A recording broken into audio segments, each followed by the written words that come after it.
এইটোতো সৰ্বজন বিদিত এতিয়া আমাৰ ক্ষুদ্ৰ চাহ খেতিয়ক আন্ধাৰ নামি আহিছে। তো সেইটো কাৰণে আমাৰ ক্ষুদ্ৰ চাহ খেতিয়কসকলে অসমত প্ৰায় মানে 1,70,000 2 লাখ আমাৰ ক্ষুদ্ৰ চাহ খেতিয়ক আছে। গতিকে যেতিয়া এই যিটো আমাৰ নিষিদ্ধ যিটো কেমিকেল দৰৱ সেইটো মাৰিছে বুলি যেতিয়া কলিকতাত মানে প্ৰয়োগ কৰিছে বুলি কলিকতাত কৈছে যে নিষিদ্ধ বেন কেমিকেল মৰাৰ কাৰণে বোলে চাহপাতত মানে এটা খোৱাটো অনুপযোগী হৈ পৰিছে। সেইটো কাৰণে ফেক্টৰী অনাৰসকলে যেতিয়া টি বোৰ্ড আৰু গভৰ্ণমেণ্ট অফ ইণ্ডিয়াৰ কমাৰ্চ এণ্ড ইণ্ডাষ্ট্ৰি ডিপাৰ্টমেণ্টে এইটো যেতিয়া এখন নটিচ জাৰি কৰিলে আৰু ইয়াৰ লগতে মানে ফুড ছেফটি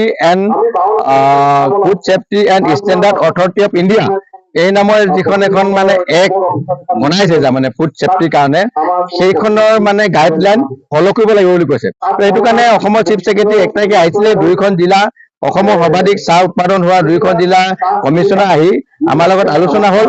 1 তাৰিখে আলোচনা হোৱাৰ পিছত এতিয়া ফেক্টৰী অনাৰসকলে বটলি ফেক্টৰীৰ মালিকসকলে যে 1 তাৰিখৰ পৰা পাত লোৱাৰ কথাটো সিদ্ধান্ত ল'লে।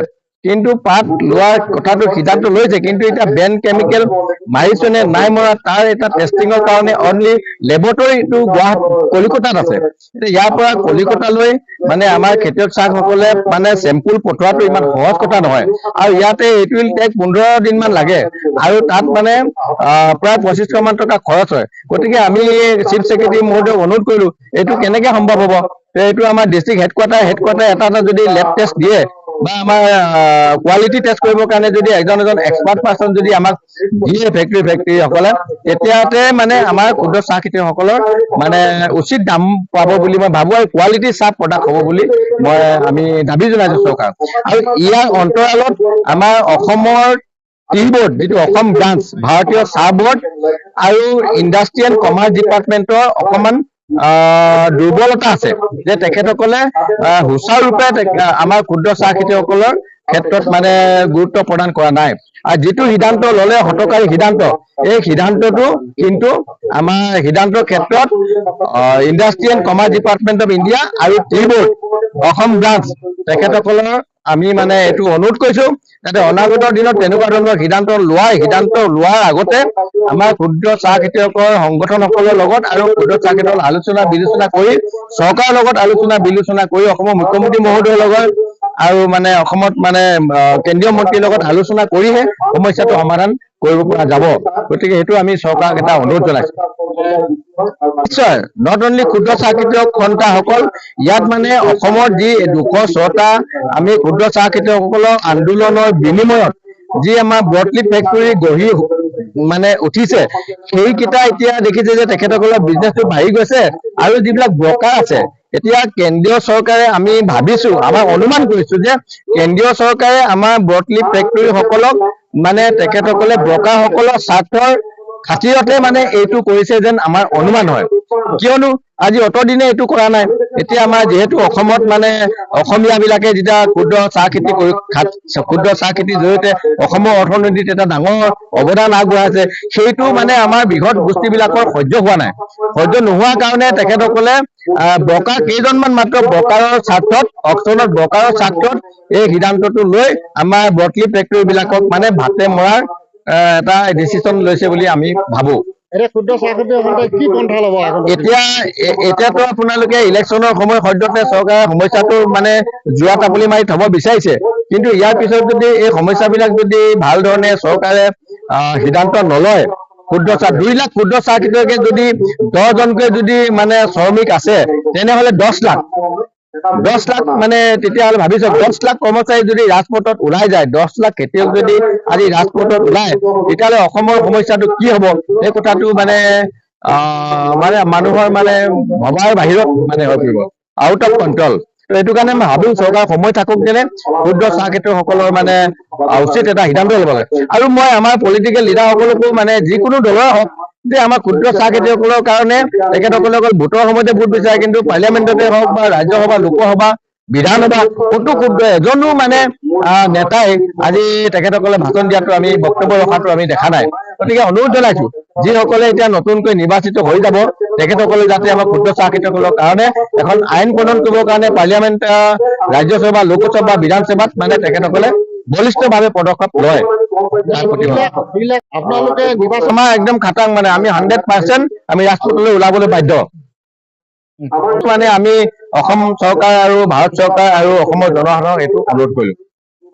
হয়, বৰ্তমান পৰিস্থিতিত আমাৰ অসমৰ চাহৰ যি ব্ৰেইন কেমিকেল বা যি ৰাসায়নিক দ্ৰব্য প্ৰয়োগৰ কাৰণে যি সমস্যা আহি পৰিছে, এই সমস্যাটোৰ কাৰণে আজি উদ্যোগটো এটা ঠিক কঠিন পৰিস্থিতিত আহি উপস্থিত হৈছে।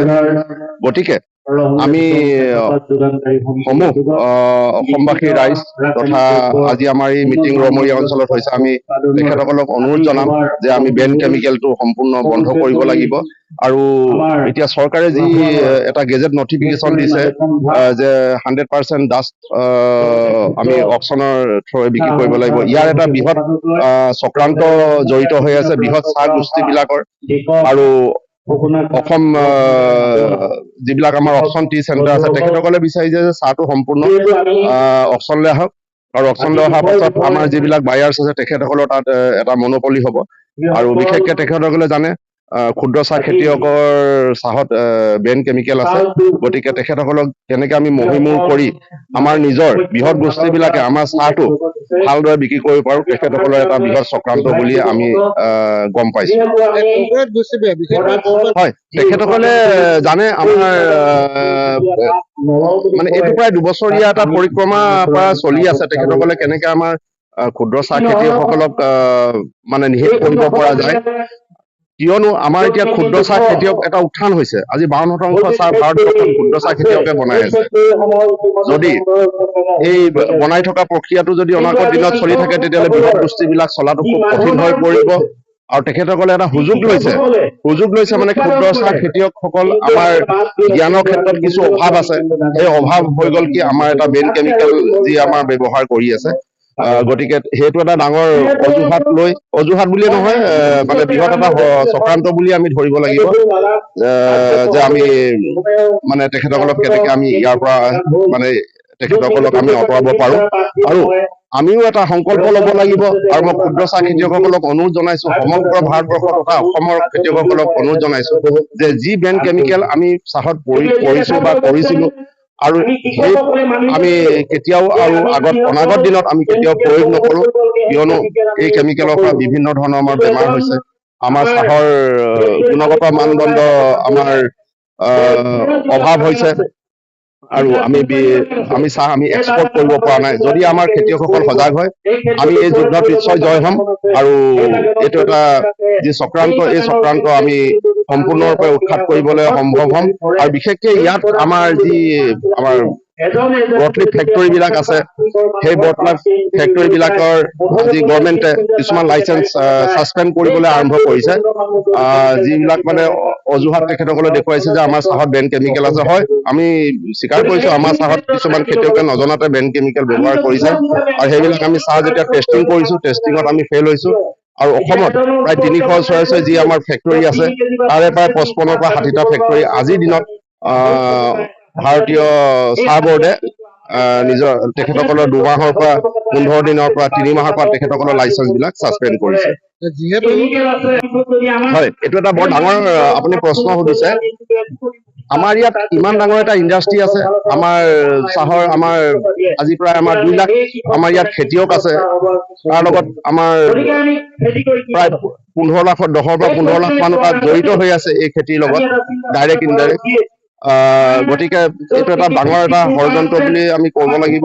আৰু তেখেতসকলে যি কৰণীয় আছে, যেনেকৈ আমাৰ ইয়াত বিভিন্ন জেগাত তেখেতসকলে চাহ টেষ্টিং কৰিব পৰা আমাৰ লেবৰ যি ব্যৱস্থা কৰিব লাগিছিলে, আজিলৈকে আমি দেখা নাই। আৰু যোৰহাট টোপ্লাই যি ৰিচাৰ্চ চেণ্টাৰ আছে, সেইটো এটা কোনো আমাৰ লেখত ল'বলগীয়া আমি ৰিচাৰ্চ চেণ্টাৰ বুলি নাভাবোঁ, কিয়নো তেখেতসকলে আজিলৈকে আমি কোনো কাৰ্য ব্যৱস্থা ইয়াৰ ক্ষেত্ৰত আমি চাহৰ ক্ষেত্ৰত নেদেখিলোঁ। তেখেতসকল হয়তো তেখেতসকল বহি থাকে, কোনো তেখেতসকলৰ আজি কামৰ কোনো আমি অগ্ৰগতি দেখা নাই। গতিকে চৰকাৰক ইয়াৰ পৰাই, আপোনালোকৰ পৰাই আমি এটা টানি অনুৰোধ জনাওঁ যে আমাৰ ইয়াত অনতিপলমে ডিব্ৰুগড়, তিনিচুকীয়া, আমাৰ যোৰহাট বিভিন্ন ঠাইত আমাৰ কেইটামান চাহ টেষ্ট কৰিব পৰা আমাক লেবৰেটৰী দিয়ক, নহ'লে এই সমস্যা অনাগত দিনত ভয়াৱহ হ'ব। আৰু বিশেষকে 1 তাৰিখ আৰু 2 তাৰিখে আমাৰ যিবিলাক স্বত্বাধিকাৰী ফেক্টৰীবিলাক বন্ধ কৰিবলগীয়া আমাৰ অনিচ্ছাকৃতভাৱে আমি ফেক্টৰীবিলাক বন্ধ কৰিবলগীয়া হৈছিলে। ইয়াৰ প্ৰধান কাৰণ হ'ল আমাৰ চাহত বেন কেমিকেল পাইছিলে আৰু আমি সাময়িকভাৱে এইটো আমি স্থগিত ৰাখিবলগীয়া হ'ল। আগত আমাৰ লোকসভা ইলেকশ্যন আহি আছে আৰু ইলেকশ্যন শেষ হোৱাৰ পাছত এই পৰিস্থিতিটো খুব এটা ভয়াৱহ হ'ব বুলি আমি অনুমান কৰি আজি বিভিন্ন ঠাইত আমি সজাগতা সভা আমি পাতিবলৈ চেষ্টা কৰিছোঁ। এইটো নিশ্চয়কৈ এইটো বৰ ক'বলৈ গ'লে খেতিয়কসকলে এটা বেয়া দিন আহিছে। বৰ্তমান সময়ত অসমৰ চাহৰ যিটো মানদণ্ড আগত আছিলে সেইটো এতিয়া বৰ্তমান সময়ত নাই, কাৰণ ইয়াত আহি পৰিছে বেন কেমিকেল ব্যৱহাৰ বা বাকী ইত্যাদি ক্ষেত্ৰত মানে মানে ক'বলৈ গ'লে আমাৰ ক্ষুদ্ৰ চাহ খেতিয়কৰ ওপৰত বৃহৎ এটা মাধমাৰ পৰিছে। গতিকে আমি তাৰ বাবে সজাগতা সৃষ্টি কৰি আজি আমি যিসকলে আমি চাহপাতটো যোগান ধৰো ফেক্টৰী, গতিকে আমি সকলোৱে মিলি এখন কমিটি গঠন কৰি ইয়াৰ ওপৰত আমি কি মানে ৰাইজক কেনেকে আমি হেৰি কৰিব পাৰো বা ৰাইজৰ মাজলৈ কেনেকে এই যি বেন কেমিকেলৰ প্ৰস্তুত মানে ব্যৱহাৰ নকৰাৰ কাৰণে আমি এই পদক্ষেপটো লৈছো। গতিকে মই ভাবিছো ইয়াৰ পৰা অলপ হ'লেও মানে আমি কিছু উপকৃত হম। সেইটো নিশ্চয়কৈ এইটো এটা সহজ বিপ্লৱ হ'ব। এইটোতো নিশ্চয় আজি অসমৰ উজনি বা নামনিত সকলোৱে আজি কেঁচা পাতৰ খেতি কৰিয়ে আজি চলি আছে। যদি এনেকে কিবা ক্ষেত্ৰত হেৰি হয় আমি সেই বিপ্লৱ গঢ়িবলৈ বাধ্য। অসমৰ ক্ষুদ্ৰ চাহ খেতিয়ক লোকসকলক বিভিন্ন সময়ত বিভিন্ন সমস্যাবিলাক আহি পৰিছে। এতিয়াও যথেষ্ট এই বছৰতো যথেষ্টখিনি সমস্যা আহিছে। আজি মাছ ছিঙিবলৈ আৰম্ভ কৰিছিলেহে, এতিয়া আপোনালোকে দেখিলে যে ফেক্টৰীবিলাক বটলিবিলাকে ফেক্টৰী বন্ধ কৰিলে। গতিকে এতিয়া মই আশা কৰিছো যে এইবিলাক সমস্যা যাতে নাহক। গতিকে এতিয়া আমাৰ যি ধৰণে চৰকাৰে যে বান্ধি দিছে যে ক্ষুদ্ৰ চাহ খেতিয়কে যিবিলাক ক্ষুদ্ৰ চাহ খেতিয়কৰ বাগিচাত যে ঔষধ পাতি যিবিলাক মাৰে সেইবিলাক যিবিলাক মাৰিব নালাগে, তেওঁলোকৰ ঔষধবিলাক আমাৰ ব্যৱহাৰ কৰিবলৈ মানা কৰিছে। ঠিক তেনেকে আমি ক্ষুদ্ৰ চাহ খেতিয়ক সন্থাৰ তৰফৰ পৰা আমি সকলো খেতিয়কক সজাগতা সভা অনুষ্ঠিত কৰিছো। গাঁৱে গাঁৱে অঞ্চলে অঞ্চলে গৈ ভাৰতীয় চাহ বৰ্ডৰ বিষয়ববীয়াসকল, জিলা উপায়ুক্তৰ বিষয়ববীয়াসকল আৰু এগ্ৰিকালচাৰ ডিপাৰ্টমেন্টৰ বিষয়াসকলৰ লগত জড়িত আমি গাঁৱে গাঁৱে সজাগতা সৃষ্টি কৰিছো। ইমানখিনি কৰাৰ পাছতো এতিয়া কথা হৈছে কি, এতিয়া যিবিলাক চৰকাৰে বেন কেমিকেল বুলি কৈছে সেই কেমিকেল বিলাক আমি বিভিন্ন ঠাইত দেখিবলৈ পাওঁ দোকানে পোকাৰে। গতিকে এইখিনি চৰকাৰে সেইখিনি তেওঁলোকে ইনকুৱাৰী কৰি তেওঁলোকৰ যিবিলাক কেমিকেল ষ্ট'ৰ আছে সেইবিলাকৰ ওচৰত তেওঁলোকে বেন কেমিকেলবিলাক বন্ধ কৰিব লাগিব।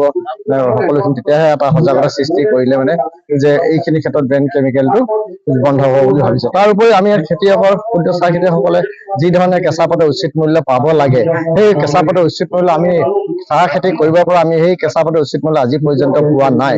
গতিকে এই ক্ষেত্ৰত চৰকাৰকো বাৰম্বাৰ অনুৰোধ জনাইছো যে আপোনালোকে অন্ততঃ ক্ষুদ্ৰ চাহ খেতিয়কক এটা যদি ইউনিফৰ্ম ৰেট এটা যদি স্মল টি গছৰ কাৰণে কেঁচা পাতৰ মূল্য নিৰ্ধাৰণ কৰি দিয়ে, তেতিয়াহ'লে ক্ষুদ্ৰ চাহ খেতিয়ক উপকৃত হ'ব বুলি আমি আশা কৰিছো। আৰু এই দাবী সদায় আমি চৰকাৰ পৰিষদত বিভিন্ন সময়ত আলোচনা কৰি আমি এই দাবী উপস্থাপন কৰি আহিছো।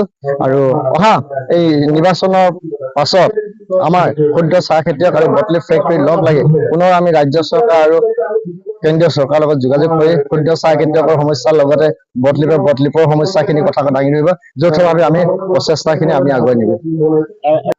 এইখিনি আমি অনুধাৱন কৰিছো নিজে যে আমি দেখা পাইছো। আজি আপোনালোকে চাওক, অসমৰ ক্ষুদ্ৰ চাহ খেতিয়কসকলে মই কৈছো আপোনালোকক যে আমি 52% আমি চাহ প্ৰস্তুত কৰো আৰু বৃহৎ চাহ কোম্পানীসকলে 50%। আমাৰ 2% তেওঁলোকতকৈ বেছি। গতিকে কথা হ'ল কি, বৃহৎ চাহ গোষ্ঠীয়ে ভাবিছে যে ক্ষুদ্ৰ চাহ খেতিকে এইবাৰ 52 হয়তো বাঢ়ি ইহঁতৰ আৰু বাঢ়ি যাবগৈ। গতিকে বৃহৎ চাহ বাগিচা তেখেতসকলৰ বাগিচাবিলাকত তেখেতসকলৰ উৎপাদন হ্ৰাস হৈ আহিছে আৰু তেওঁলোকৰ বাগিচা বিলাকো বন্ধ হৈ আহিছে, বহুত বিক্ৰী হৈ আছে। গতিকে তেওঁলোকৰ ষড়যন্ত্ৰ হ'ব পাৰে তেওঁলোকৰ যে কেইবা উপায় কৰি ক্ষুদ্ৰ চাহ খেতিয়ক আৰু বটলিং ফেক্টৰীক আমি কেনেকে বন্ধ কৰিব পাৰোঁ, ক্ষুদ্ৰ চাহ খেতিয়ক আমি বাগিচা খোলাত কেনেকে বাধা আৰোপ কৰিব পাৰে। ইনডাইৰেক্টলি তেনেকুৱা এটা আমি অনুমান কৰিছো। সেয়েহে আশা কৰিছো ইয়াৰ কাৰণে অসমৰ ক্ষুদ্ৰ চাহ খেতিয়কসকল আমি সদায় সজাগ সচেতন হৈ থাকিম। আপোনালোকৰ সংগঠনৰ উদ্যোগত আমি হলো ব্যৱসায়ী, যিহেতু আমি ক্ষুদ্ৰ চাহ খেতিয়ক সন্থা, আমি তেনেকুৱা আন্দোলনৰ কাৰ্যসূচী নলওঁ। আমি সদায় আমি ব্যৱসায় মেইনতে যাম। আমাৰ যিখিনি দাবী, আমাৰ দাবীখিনি আমি যোৱা 12 দফীয়া দাবী আমি মুখ্যমন্ত্ৰী মহোদয়ক আমি দাঙি ধৰিছো। তেখেতেও কথা দিছে আপোনালোকৰ দাবীখিনি যিমান পাৰো সোনকালে আমি সমাধান কৰিব চেষ্টা কৰিম বুলি। আৰু আমাৰ বিশেষকৈ আপোনালোকে জানে, আমাৰ এইবাৰ আমাৰ এই চাবুৱা সমষ্টিৰ বিধায়ক পুনাকণ বৰুৱা ডাঙৰীয়াক বিধানসভাত আমি তথ্য সহকাৰে তেখেতক দিছো। তেখেতৰ বিধানসভাত যথেষ্টখিনি যুক্তি দাঙি ধৰি ক্ষুদ্ৰ চাহ খেতিয়কৰ কাৰণে তথ্য যোগান কৰি তেখেতে প্ৰশ্ন তাত উপস্থাপন কৰিছে। আৰু কথা হ'ল কি, আমাৰ সমস্যাখিনি আমি কেনেকে চৰকাৰৰ পৰা আদায় কৰিব পাৰো, আমাৰ মূল লক্ষ্য। খেতিয়কক কেনেকে আমি কেঁচা পাতৰ উচিত মূল্য দিয়াব পাৰো, খেতিয়কক কেনেকে ৰাসায়নিক সাৰ কীটনাশক দ্ৰব্য যে আমি ৰাসায়নিক সাৰ কীটনাশকৰ ঔষধ আমি কেনেকে কম ৰেহাই মূল্যত দিয়াব পাৰো, এইখিনি আমি চৰকাৰৰ ওচৰত দাবী উপস্থাপন কৰি আহিছো। যিহেতু প্ৰথমতে আমি এটা ইণ্ডিয়ান চিটিজেন, ইলেকশ্যনটো ভালকে পাৰ হোৱা আমিও বিচাৰো আৰু ইলেকশ্যনটো ভালে হৈ যায়, কেলেকে আমি এটা গণতান্ত্ৰিক দেশত আছো। তো সেইকাৰণে যিটো আমাৰ ডিচিজন লোৱা হৈছিলে যে আমি ফেক্টৰীটো বন্ধ কৰিম, যিহেতু আপোনালোকক প্ৰথম এটা কথা কৈ দিছো, আমি এটা কথা স্পষ্ট যে আমি আমাৰ ফেক্টৰীত কোনো ধৰণৰ কেমিকেল ব্যৱহাৰ নকৰো। আৰু যেতিয়ালৈকে আমি কমপ্লায়েন্স পাত নাপাম, আমি যেতিয়ালৈকে কমপ্লায়েন্স পাত নাপাম, তাৰ পৰা আমি কমপ্লায়েন্স নীতি বনাব নোৱাৰো। আমাৰ ওচৰত নন কমপ্লায়েন্স কেঁচা পাত আহি আছে আৰু তাৰ পৰা আমি কমপ্লায়েন্স চাহপাত প্ৰস্তুত কৰাটো এইটো পচিবল নহয়।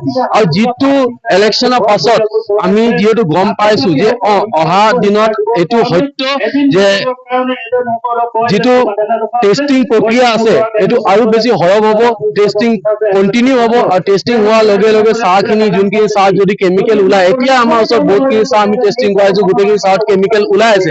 যদি চাহত কেমিকেল ওলাই তেতিয়াহ'লে চাহখিনি ডেষ্ট্ৰয় হ'ব। ডেষ্ট্ৰয় হোৱাৰ লগে লগে আমি আকৌ চাহ ল'বলৈ আমাৰ কষ্ট হ'ব। যিহেতু আমি কষ্ট পোৱাটো এই আমাৰ খেতিয়ক ভাই বন্ধুসকল, সিহঁতৰ কষ্ট পোৱা হ'ব। আৰু সেই তেতিয়া পৰিস্থিতিটো ভয়াৱহ হোৱাৰ চান্স বেছি আছে।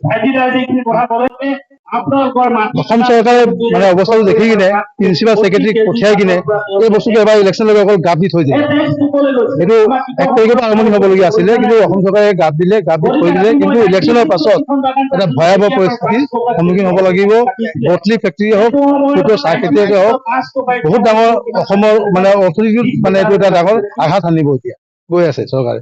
আমি সেইকাৰণে এই কেমিকেলটো আমি মুক্ত কৰিব লাগিব, কিন্তু অক্সিজেন যিটো প্ৰক্ৰিয়া আছে সেইটো আমি চবে মিলি কিনে বৰ্ধিত কৰিব লাগিব। তেতিয়াহে আমি চাহ খেতিটো আগবঢ়াই লৈ যাবলৈ আমি সক্ষম হ'ম। বৃহৎ চাহ গোষ্ঠীৰ ষড়যন্ত্ৰহে বলি, এইটো তাহাঁতৰ বলি আমি হৈ আছো এতিয়া। তেওঁলোকে ভাবিছে যে আমি এইটো কৰিলে, বহুত বছৰৰ তেওঁলোকে চেষ্টা কৰি আছিলে, কিন্তু এতিয়া আহি তেওঁলোকে এইটো সক্ষম হ'ল। তেওঁলোকে ভাবিছে যে এইটো কৰিলে আমাৰ চাহৰ দাম বজাৰত 600 টকা হ'ব, কাইলৈ আমি বহুত দাম পাম আৰু অসমৰ যি অৰ্থনীতি বা ক্ষুদ্ৰ চাহ খেতিয়ক সিহঁতি শেষ হৈ গৈ যাব।